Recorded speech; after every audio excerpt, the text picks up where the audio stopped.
Salamat po sa pag-imbita sa CWC po. Opo, sabi ko nga kanina kay Christian Yusek, nagulat na naman tayo sa insidente dito sa Zamboanga. Ay ito na nga po, minor de edad na naman yung mga nasasangkot. Ano po ba ang dapat o paano ba dapat natin tratuhin o i-handle yung ganitong mga insidente ng karahasan na ang sangkot ay mga minor de edad? Opo, Ma'am Tuesday, lagi pong napakahirap at komplikado every time may nangyayari pong ganito, no, para sa Council for the Welfare of Children. Kasi more often than not, bata po ang nakasakit, bata naman din po ang nasaktan. Kaya po, unang-una sa lahat, ini-emphasize po natin, of course, ang approach po lagi natin dito, lalong-lalo na pagkatapos ng ganitong pangyayari is yung child protection muna at saka yung public safety ang unahin natin. Ano? I think ang aming parent agency, ang DSWD, at of course ang DepEd, yan naman ang inuna nila. At talagang siniguro na ang mga bata, yung mga guro, yung personnel na nasangkot man, naibit doon sa pangyayari, at yung mga maaring makakakita naman ng mga violent videos, ay talagang maprotektahan. Ano? Pero Ma'am Tuesday, tama ka, minor de edad ang sangkot sa mga ganitong pangyayari, kaya dapat lagi nating huwag kakalimutan na tayo ay may Juvenile Justice Welfare Act. Ano? At talagang hindi dapat tratuhin ang kahit sino mang bata, of course I'm talking generally, na parang adult criminal, ano? Kasi pinag-aaralan po dyan, siyempre ano ba yung edad niya, may discernment ba, yung family and social circumstances ba, kasi doon sa Juvenile Justice Welfare Act natin, Ma'am Tuesday, meron ding liability ang parents doon, ano? Maliban sa intervention or diversion man ng mga bata, sa family code, merong potential source of liability din ang eskwelahan, ng school administrators, at pati mga parents. Ano? At kung kunyari, merong pagpapabaya ang eskwelahan man or magulang, like na-access ang barel, o kunyari may ganitong ginawa ang magulang, kaya nasadlak ang bata at nakaperwisyo, sa civil code din po, merong Article 2176 po tayo na pwede po yun naman ang angklahan din ng ating mga investigador. Ano? So malawak po yung pagtingin lagi dito, Ma'am Tuesday, Kuya Christian. Ano? Marami ako narinig at napanood ng mga interviews at tama naman din ng mga sinasabi. Pero sa CWC po, lagi pong malawak ang pagtingin namin. We cannot attribute the incident to any one driver or cause po kasi. Ano? Kasi pag pinag-usapan ng bata, merong of course factor ang pamilya, ang bahay, ang eskwelahan at ang komunidad po talaga. So yung impluwensya sa paligid ng bata, malaking factor yon. Opo. Oo. Sir, sa panig naman ng Council for the Welfare of Children, ano yung parang ginagawa nating hakbang? Dahil nga napansin natin na merong ambag yung mga magulang, yung komunidad, at yung environment. Sa inyong panig, sir, ano yung nakikita nyo pwedeng gawin para maibsan o mabawasan yung mga ganitong insidente? Opo, marami po, Kuya Christian, ano? Kasi katulad ng sabi ko, I always say child protection starts at home. So talagang tayong mga magulang, ang punong abala, no? We are at the forefront of what the government is doing to really protect children. Ano? So when we say child protection sa Council for the Welfare of Children, hindi lang to ensure na safe ang anak mo. Kailangan din, ginagabayan mo siya, kasama na yung pagdidisiplina dyan para siguraduhin hindi rin siya makapanakit ng ibang bata at ibang tao sa labas ng bahay. Ano? So, good communication ng parents, magandang relationship sa bahay. Of course, kasama na ang pag-aaral ng cyberspace, gadgets at application ng mga parents para mabantayan ang pinagagagawa ng ating mga chikiting sa cyberspace. Pagdating sa eskwelahan, of course, sasaluhin niya ng ating mga principal, teachers at guidance counselors to ensure that DepEd regulations and protocols are being implemented para safe din ng school. At yung mga ibang bata na nasa school, kasama na yung mga teacher na pwede ring mapahamak. At sasaluhin din yan ng ating mga komunidad, ano? Dahil tayo merong child-friendly local governance audit. So dapat ang munisipyo nyo at ang city nyo ay pasado po dyan. May mga programa pang bata like mga sports, mga leadership programs, yung magtatanggal sa isip nila dyan sa mga ganyang klase influensya. Ayun na nga para ang laki nung factor yung impluwensya ng internet ngayon dito sa pag-iisip ng mga kabataan, ng mga bata ngayon. Paano sa parte ng CWC paano ko ba ito i-describe, Christian? Nahirapan ako. Yung internet sa inyo po ba dapat yan ay ma-regulate yung paggamit Lalo't may nila. mga panukala na ipagbawal sa certain age like hanggang 16 dapat wala mo ng social media o access sa internet, mga ganun siguro. Ganun din ba sa inyo sa CWC? Opo, ang Council for the Welfare of Children po, kasama na ng DICT, CICC at ibang ahensya ng pamahalaan, ay suporta dyan sa pag-regulate ng cyberspace natin. Tama po kayo, marami pong panukalang batas seeking to regulate the use of minors of social media. Merong panukala dyan na below 18 bawal, below 16, 15, 14 and 13. So ang didetermine po natin dyan ngayon, yung talagang tamang age na angkop sa batang Pilipino at sa kultura natin. Opo, pero tayo ay po dyan, agree po dyan. Tapos kasama na rin po dyan ngayon, siyempre yung gaming platforms din po, hindi lang yung SOCMED. If there are violent contents there, sexual contents, yung NVE na kumakalat ngayon, nihilistic, violent, extremist mga influences, yan po ay kailangan nasa sabat ng ating pamahalaan. And that's a self-police naman ng platforms. Kasi po, hindi po dapat yan inaasa sa magulang at sa mga bata lang. Kasi I always say, Kuya Christian, Ma'am Tuesday, yung safety ng mga bata natin sa cyberspace should not depend on our ability to navigate the safety features. Kasi tayo, hindi naman tayo expert sa ganyan. Tayong mga medyo nakakatandang magulang. Dapat po yan ay safety by design or present. Dapat yan available by design. Yung kumbaga, hindi yung magulang pa yung maghahanap. Paano ko ba ito? Tama na po yan. Hindi ko naman alam itong pindot-pindutin. So dapat andun na automatic na regulated na siya doon. O kung ano man yung dapat na hindi na mabuksan pa ng bata, dapat nandoon na. Tama po, nakakasana po yan. Yan po yung tinatawag na safety by design. May mga SOCMED platforms po tayong gumagawa na dyan ngayon. Dapat po yan ay gayahin ng lahat. Kasi po marami po talaga dyan na talagang hindi po ganyan at automatic ang safety features. Sa panig ba, sir, ng CWC, meron na kayong edad na tinitignan? Dahil nga between 14 and 18 yung tinitignan nung Kongreso. Sa inyong panig, meron ba kayong target panukala? age? Na edad? Wala pa pong final, pero yung sinunod na mga ibang bansa like 16, 15, yan naman po ay reasonable. Meron po kasi mga research at medical basis po sila at scientific basis na basihan. Of course, we are still waiting for the DOH and the comments of our medical experts. Pero ako, personally, hindi naman ito pang CWC. Yung 14 to 16, baka dyan naglalaro po yan na reasonable po naman na bawasan at talagang i-regulate. Kasi minsan po, Kuya Christian, Ma'am Tuesday, pag sobrang bata, talagang doon na, doon na papahamak, May mga masasamang tao, groomers, dyan sila bubuyuhin po talaga. Pero kasi, sir, nakita mo, Mamo, pag yung mga bata, kahit bata pa, yung pag binibigyan ng cellphone para hindi magkulit, para hindi magingay. Ang tawag ng mga magulang, pacifier. Oo, yun yung ginagamit para matahimik yung mga bagets. Dati, ang pacifier natin, Yusek, yung sinasalaksak lang sa bibig.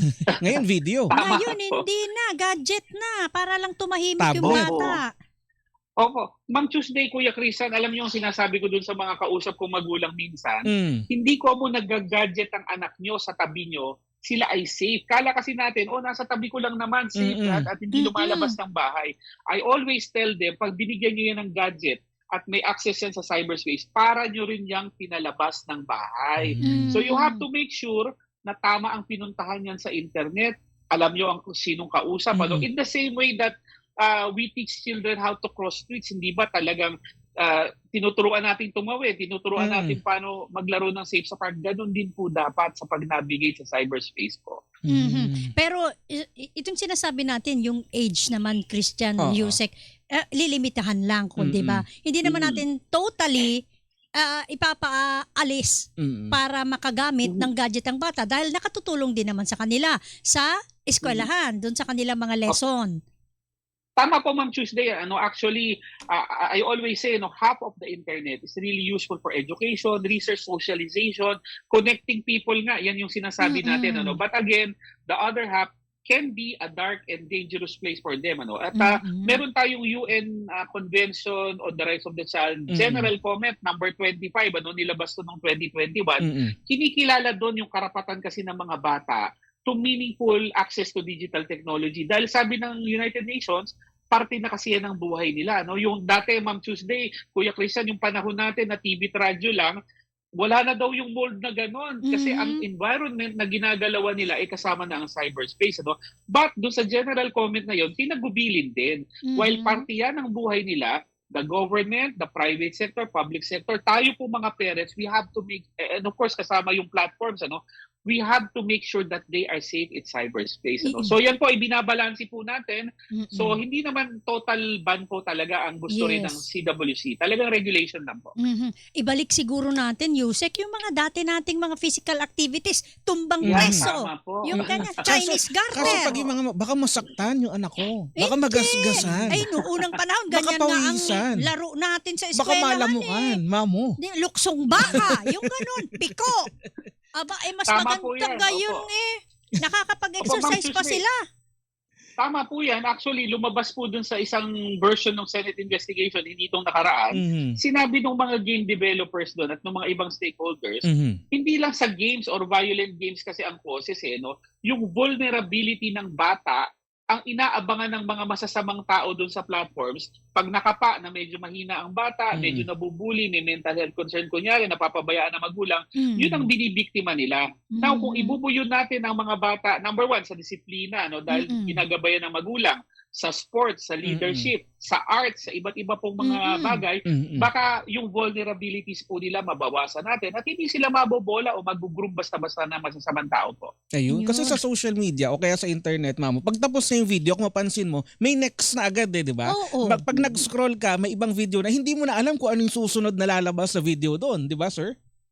Opo, dun sa proposal po sa Kongreso, yung nakabinbin na bill po dyan, meron ganyan po yung parang may auto kasi, auto-load po kasi yan click ka, parang only scroll ka. Yan po ay ililimitahan din kasi it's addictive daw sa mga bata. So dapat yan ay may mga markers na tumitigil. Tsaka yung kunyari, may mga social media na nagtalaga na after X number of hours, talagang mamamatay pag teen account yan or child account or whatever. May mga safety features pong gano'n. Oo.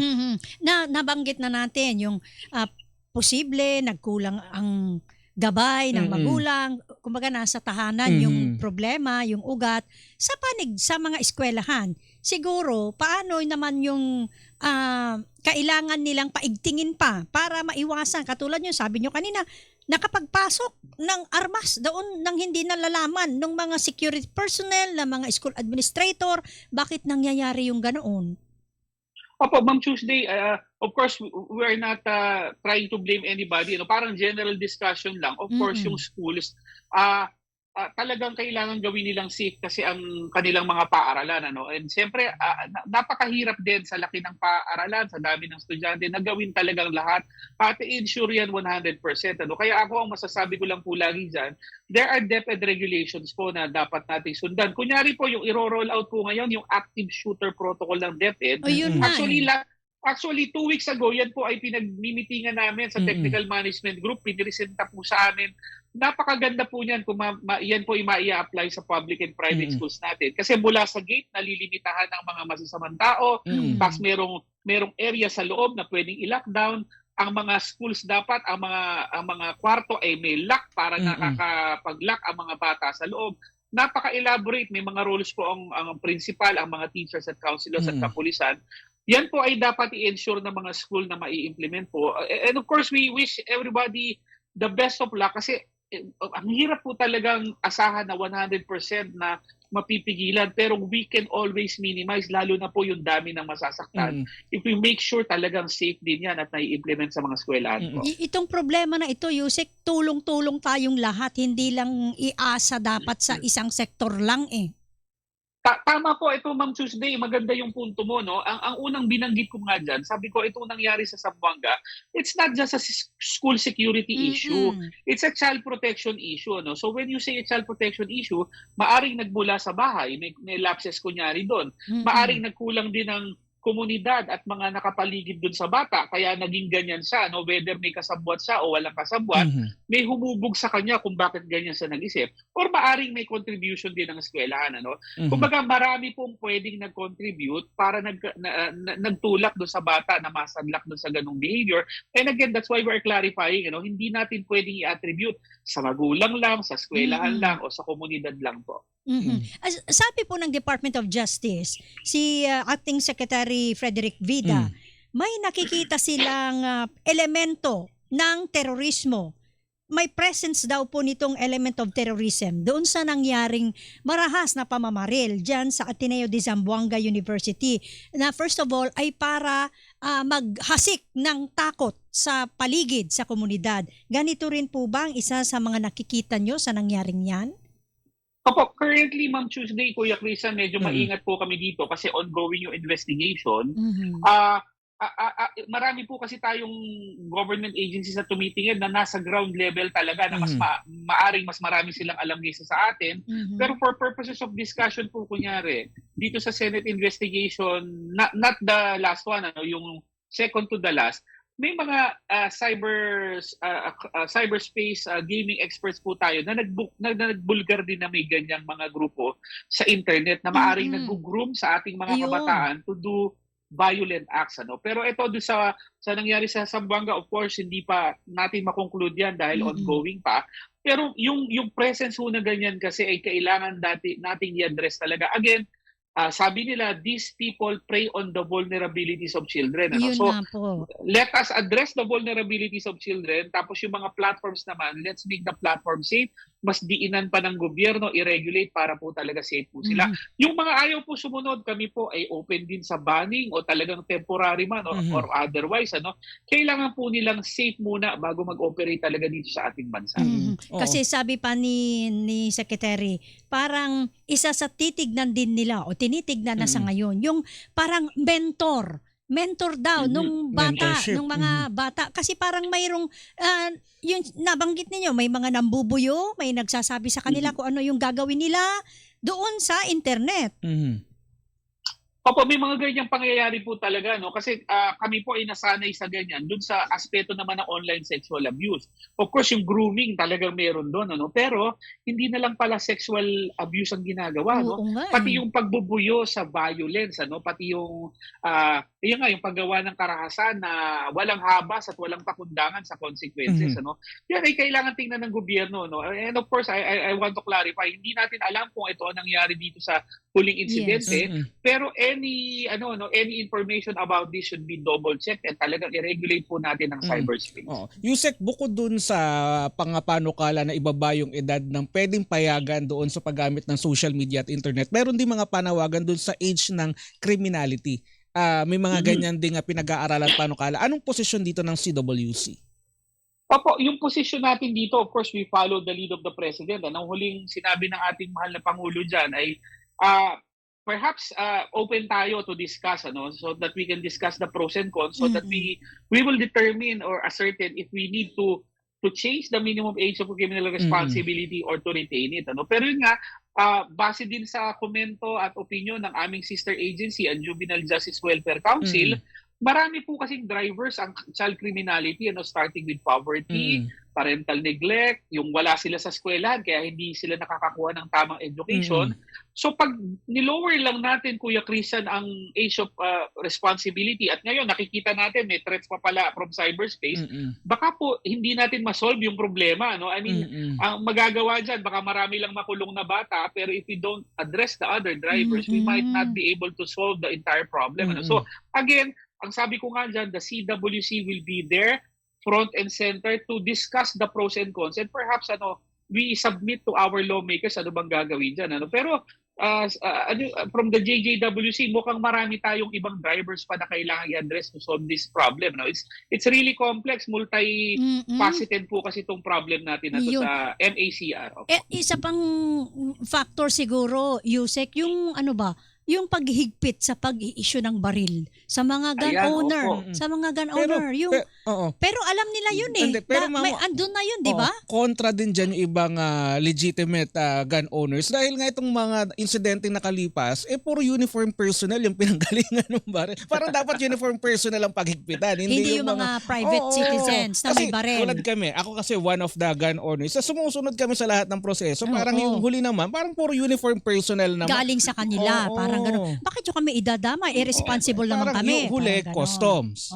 Yung nakaraan, police. Bakit biglang private citizens naman bigla yung paghihigpitan? Maganda rin yung punto ni Kuya Christian. Parang dapat sa loob ng bakura nila. Opo. Ako siguro ang masasabi ko lang po diyan, whether uniform yan o private individuals, hindi naman kailangan baguhin yung regulation, yung responsible gun ownership lang na Yes. itago mo, ikandado Oo. mo, keep it away from children. Lalo Baka kung may lang bata. yun po ang opo, wala pong business ang ating mga firearms ay naaabot at nahahawakan po ng mga minor de edad, kahit marunong pa yan, kahit hindi. Baril mo yan, itago mo, ikandado mo, i-biometrics mo, i-password mo po yan. Yes. Maraming safe po na ganyan. Mag-ano po kayo, online shopping po kayo. Wag ka nang Madlang people. parang wag ka nang magmay-ari ng baril Kung kung hindi mo hindi mo kayang- naman kayang Oo. pangalagaan. Tama. Pag may Pagtatago baril ka, mo- huwag ka na magtipid. Oh, Tsaka yan. Buy a safe. Tsaka Yusek Mamo, hindi naman alam ng bata kung paano gamitin yung baril ng unang beses na makita. Ibig sabihin may pinagmulan. It's either tinuruan o may mga napapanood kung paano gumamit ng armas.